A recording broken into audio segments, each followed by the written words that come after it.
नमस्कार, मी स्वाती. स्वागत आहे तुमचं माझ्या किचनमध्ये. आज आपण पाहणार आहोत चवळीची भाजी. मी आत्ता कुकरमध्ये 2 शिट्ट्या काढून चवळी शिजवून घेतलेली आहे. हे बघा, आता हे शिजलेले आहे. अगदी 2-10 मिनिटात होऊन जाते. छान त्यामध्ये टोमॅटो आणि हळद घातली आहे. आणि आता इथे मी लसूण आणि कांदा याची फोडणी देणार आहे. ही अशी चवळी शिजवून घेतली मी कुकरमध्ये. चला बघूयात आता पुढे. कढई ठेवली आहे गॅसवरती गरम करायला. त्यामध्ये आता मी तेल टाकते. अगदी झटपट होते कमी मसाल्यामध्ये. कढीपत्ता टाकते.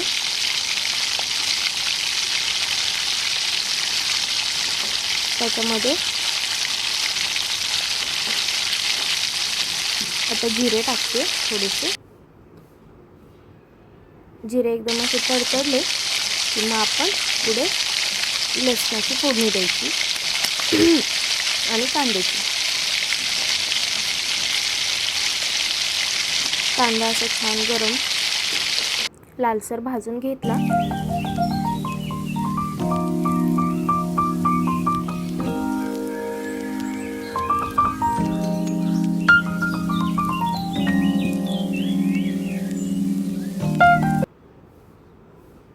तर माझा कांदा असा भाजतोय. सतत हलवत राहायचं कांद्याला, नाहीतर मग तो साईडूनच फक्त करपत राहतो आणि काळा होऊन जातो.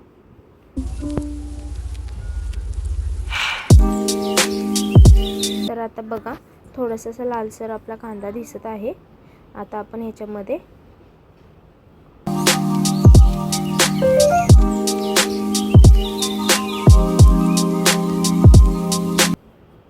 लसूण टाकूयात.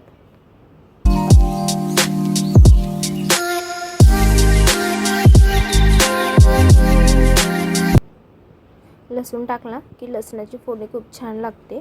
लसणाची एक वेगळीच टेस्ट असते, त्यामुळे भाजीला अत्यंत छान अशी चव येते. आता मी हळद टाकते अर्धा चमचा. त्यानंतर थोडासा गरम मसाला टाकते आणि हलवून घेते. सकाळची खूप घाई असते आणि त्यामुळं पटपट आपल्याला आवरायचं हे असतं आणि अचानक काही कळत नाही की काय भाजी बनवू. मग त्यासाठी आपण सकाळी तर आपल्याला काही मसाला वाटायचा होतो नाही होतो. कधी असं होतं की घाई असते. मग त्यावेळी अशी आपण भाजी कमी मसाल्याची केली तर छान लागते आणि जास्त वेळही लागत नाही. आता ह्याच्यामध्ये मी माझा काळा मसाला, म्हणजेच माझं जे लाल तिखट वापरते मी नेहमी, ते टाकते.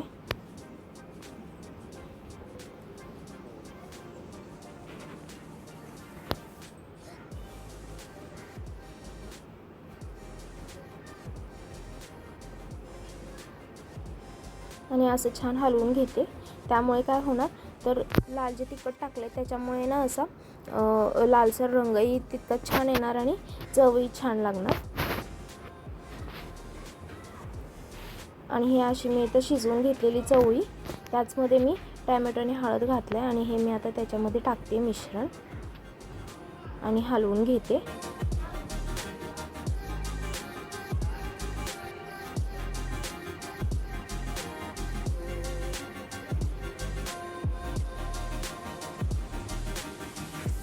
तर छान असं हे मिक्सअप झालेलं आहे. आता मी याच्यामध्ये थोडंसं मीठ चवीपुरतं, आपल्याला जसं लागेल आपल्या चवीनुसार आपण त्यामध्ये मीठ टाकायचं.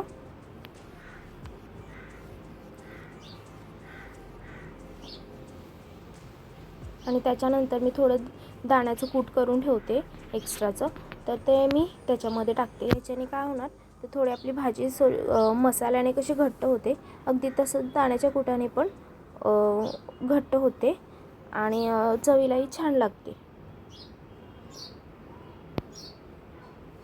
शेंगदाण्याचं कूट टाकलं ना तर भाजीला थोडासा असा घट्टपणा येतो. आणि आता मी याच्यावरती एक ताट ठेवून अगदी 5 मिनटंच भाजी छान वाफवून घेते. कारण आपण हे आधीच शिजवून घेतलेलं आहे, त्यामुळे आपल्याला जास्त वेळ लागणार नाही. अगदी 5 मिनटात होऊन जाते. हे बघा, आता आपली भाजी कशी झाली पहा. कोणताही मसाला टाकण्याची गरज नाही. ही पण अशी भाजी खूप छान लागते. एकदा तुम्ही खाऊन बघा आणि तुम्हाला आवडली असेल तर माझ्या चॅनलला सबस्क्राईब करा, लाईक करा आणि शेअर करा. आणि एकदा नक्कीच ट्राय करून पहा. आणि तुम्हाला काही वाटलं तर मला नक्कीच कमेंट बॉक्समध्ये सांगा. धन्यवाद. आता हे मी बीट घेतले मला खाण्यासाठी.